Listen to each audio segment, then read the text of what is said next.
We have 2014 Volkswagen Beetle. Customer's radio gone bad. We're going to take the radio out. The radio comes off fairly easy. Alright, so I got the whole thing out. It was difficult to get the trim out, so I'm going to explain to you. As I said, the whole thing is already taken apart. You have to use a metal panel popper. Either start it from the top or start it from the bottom. This black piece, that has to come out first. So what you do is, start it from a corner, either top or the bottom. I'll show you. This is already out. I already took it out. I'll show you what you are doing. See these clips right here? And those clips right there? These center ones are real difficult to get it out. As you can see, these are pushed downward to release, versus these, they are going this way. So what happens is when it was in there, you kind of have to like push downward and pull, because not like these outer ones, these are not down, rather it goes this way. See these tabbies right there? And they are paper thin plastic, easy to break. But they don't break, but it feels like you are breaking it.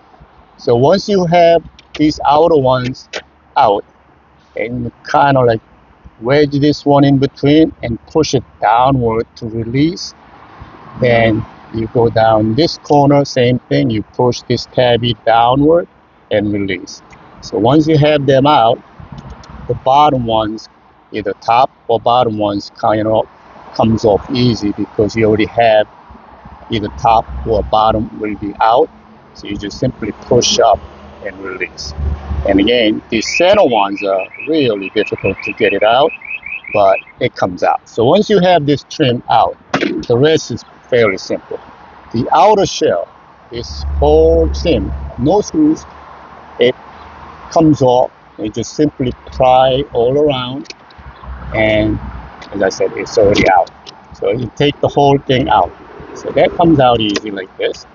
And once you have this trim out, it's held on with Torx number 25 screws. There's a 4, 2 on each side. So once you have them out, radio just slides out. As I said, we already have the radio out, radio replaced, and this one has no ignition power. The ignition power comes from this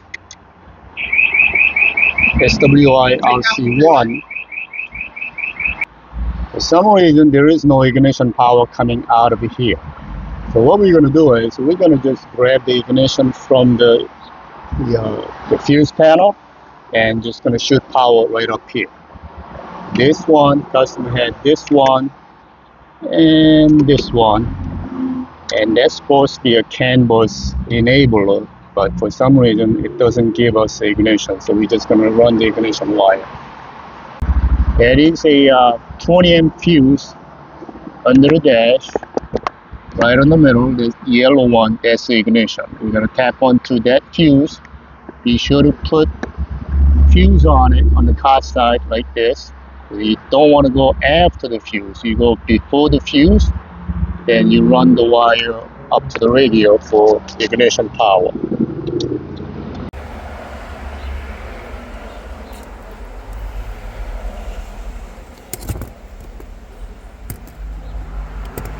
So we ran the ignition wire from the fuse box up here. Give us power there.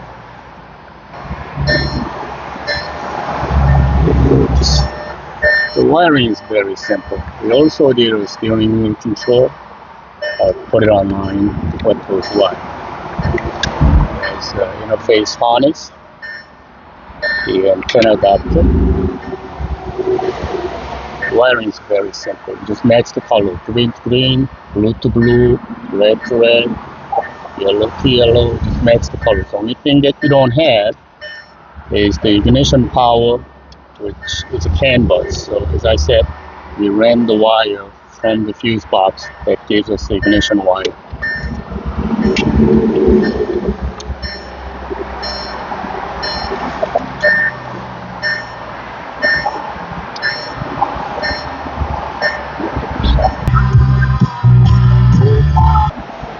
Okay, everything seems to be working.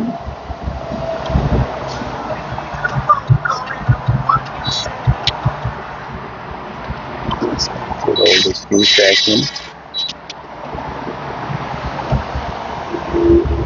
This also works.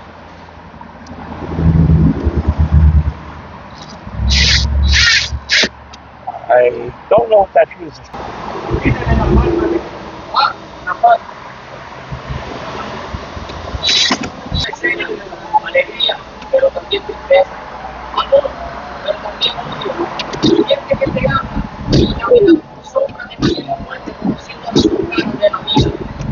Ah.